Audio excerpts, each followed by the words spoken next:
तो जब आप प्रेफरेंस लिस्ट अपनी बना रहे होंगे तो इन यूनिवर्सिटीज़ का जरूर ध्यान रखिएगा। हेलो एवरीवन, काफ़ी इंपॉर्टेंट बात डिस्कस करनी थी मुझे, क्योंकि मेरे से बार बार स्टूडेंट्स एक क्वेश्चन पूछ रहे थे कि भैया जो यूनिवर्सिटीज़ बहुत अच्छी थी और उन्होंने पार्टिसिपेट नहीं किया था पिछली बार की काउंसलिंग में, तो क्या वो इस बार की काउंसलिंग में पार्टिसिपेट कर रही होंगी। ऑब्वियसली जब आप आईसीआर की मेन वेबसाइट पर जहां आपकी काउंसलिंग होने वाली है उसको विजिट करेंगे तो आपको एक सेक्शन दिख रहा होगा university list and registered email ID. जब आप इस पर क्लिक करेंगे तो आपको लिस्ट ऑफ टोटल यूनिवर्सिटीज दिख रहा होगा कि कौन कौन सी यूनिवर्सिटी इस बार काउंसलिंग में पार्टिसिपेट करने वाली है। ऑब्वियसली अगर आपने IRI दिल्ली के बारे में सुना होगा कि बहुत सारे सब कैंपस इस बार ऐड हुए हैं एंड वो भी काउंसलिंग में पार्टिसिपेट करने वाले हैं, लेकिन उन सब कैंपसेस का इसमें नाम नहीं दिया गया है क्योंकि उन सब कैंपस को बाद में ऐड किया गया है। लेकिन जब आप काउंसलिंग कर रहे होंगे और इस साल अगर वो काउंसलिंग में पार्टिसिपेट करेंगे तो आपको काउंसलिंग के टाइम पर जब आप प्रेफरेंस लिस्ट भर रहे होंगे तो वहां आपको वो नाम जरूर देखने को मिलेंगे एंड उनको आपको अलग से ही फिल करना होगा, या फिर IRI हो सकता है कि खुद से आप लोगों को वो सब कैंपस दे रहे होंगे। अभी तक इनका कोई भी कंफर्मेशन नहीं है। अगर कोई फर्दर कंफर्मेशन आता है इनके बारे में तो हम आपको अपडेट जरूर देंगे। तो अगर आप चैनल पर नए हो तो चैनल को सब्सक्राइब करके जरूर रखिएगा, ताकि जो भी अपडेट आए यूनिवर्सिटीज से लेकर या फिर आपकी ICAR काउंसलिंग से लेकर तो आपको वो यहाँ मिलता रहे। तो मेनली क्वेश्चन पूछा जा रहा था वो ये था कि पंतनगर यूनिवर्सिटी जो कि आपकी जीवी Pant university of agriculture and technology ने पिछले साल काउंसलिंग में पार्टिसिपेट नहीं किया था। पार्टिसिपेट इसलिए नहीं किया था क्योंकि उनका ICAR से जो एक्रेडिटेशन था वो खत्म हो चुका था, लेकिन इस साल ICAR ने उनको फिर से एक्रेडिटेशन दिया है एंड इस साल आपकी जो यूनिवर्सिटी है जीवी Pant university of agriculture and technology Pantnagar वो पार्टिसिपेट कर रही होगी। एंड दूसरा क्वेश्चन जो मैथ वाले स्टूडेंट बहुत ज्यादा पूछते हैं वो है SMC कॉलेज आनंद गुजरात का, जो कि बीटेक डेयरी टेक्नोलॉजी करवाता है PCM ग्रुप के स्टूडेंट्स के लिए। NDRI के बाद उसी का नंबर आता है, डेयरी टेक में सबसे बेस्ट कॉलेज माना जाता है NDRI के बाद।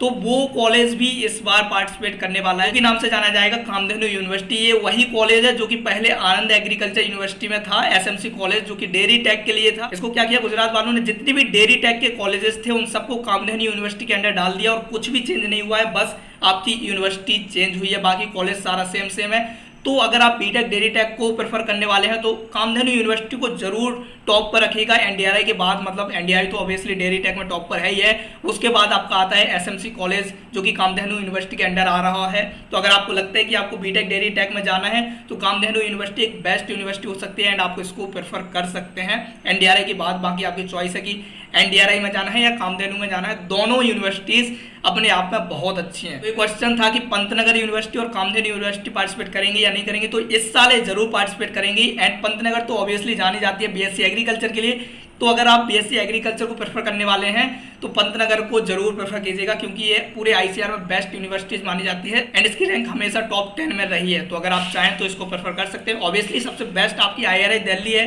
एंड उसके बाद जो कॉलेजेस आते हैं वो मोस्टली एक जैसे लेवल के हो रहे होते हैं। तो जब आप प्रेफरेंस लिस्ट अपनी बना रहे होंगे तो इन यूनिवर्सिटीज का जरूर ध्यान रखिएगा कि अगर आपको लगता है कि आप प्रेफरेंस लिस्ट नहीं बना पा रहे होंगे, आपको नहीं आइडिया है कैसे कौन से कॉलेज हैं, किस कॉलेज में कौन सा कोर्स होता है, कौन सा कोर्स बेटर है, कौन सा नहीं बेटर है, ये सारी चीजें हम अपने पर्सनल काउंसलिंग प्रोग्राम में डिस्कस कर रहे होते हैं। तो अगर आपको लगता है कि आप वो सारी चीजें नहीं कर पा रहे होंगे तो आप हमारा पर्सनल काउंसलिंग प्रोग्राम भी ज्वाइन कर सकते हैं, जो कि हमारे ऐप पर ही चल रहा है। तो आप हमारे ऐप को डाउनलोड करके उसके डायरेक्टली ज्वाइन कर सकते हैं। ऐप की लिंक आपको डिस्क्रिप्शन में मिल जाएगी एंड ये प्रोग्राम आपके साथ जब तक रहेगा जब तक आपका एडमिशन किसी कॉलेज में हो नहीं जाता। तो सारी चीजें हम लोग देख रहे होंगे, आपको बस हमें फॉलो अप करना होगा। काफी सारी चीजें हैं जो कि हम लोग संभाल रहे होते हैं, तो अगर आपको लगता है कि इसकी नीड है तो आप इसको ज्वाइन कर सकते हैं। बाकी हाँ, इस बार सारी यूनिवर्सिटी जो कि ICAR में थी वो पार्टिसिपेट कर रही होंगी। अगर आपने ये लिस्ट नहीं देखी तो ये लिस्ट आपको हमारे टेलीग्राम ग्रुप पर मिल जाएगी एंड उसके अलावा हमारे ऐप पर भी आपको ये लिस्ट मिल रही होगी।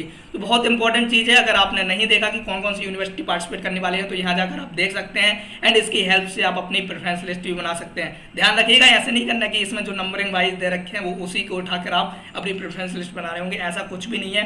आप अपने हिसाब से सोचिएगा कि आपको कहाँ जाना है कहाँ नहीं जाना है, उसके हिसाब से ही अपनी प्रेफरेंस लिस्ट बनाइएगा, क्योंकि प्रेफरेंस लिस्ट ही डिसाइड करती है कि आपको कौन सा कॉलेज मिलेगा and preference list he decide करेगी कि आपको अच्छा कॉलेज मिलेगा या फिर आपको कोई बुरा कॉलेज मिलने वाला है। ऑब्वियसली बुरा कुछ नहीं होता, बस रैंकिंग मैटर कर जाती है। कोई कॉलेज बहुत अच्छा होता है तो कोई कॉलेज एवरेज होता है, बाकी चीज़ें सभी में सेम होती हैं। डिग्री आपको BSc एग्रीकल्चर ही मिलनी है, चाहे IRI दिल्ली से करो या फिर RPCU पूसा से करो, कहीं से भी करो आपको डिग्री सेम ही मिलने वाली है। तो मैटर बहुत ज़्यादा चीज़ें नहीं करती, लेकिन हाँ कुछ चीज़ें तो मैटर करती हैं। सारी चीज़ें देखकर आपको अपनी प्रेफरेंस लिस्ट तैयार करनी है। बाकी किसी को कोई डाउट आता है ICAR की काउंसलिंग से रिलेटेड, प्रेफरेंस लिस्ट से रिलेटेड या किसी भी चीज़ से रिलेटेड, आप हमसे कमेंट सेक्शन में पूछ सकते हैं। हमारी पूरी कोशिश होगी कि हम आपके कमेंट्स की रिप्लाई कर रहे हैं। चलिए बाकी मिले होंगे अगली वीडियो में, तब तक चलते हैं, बाय।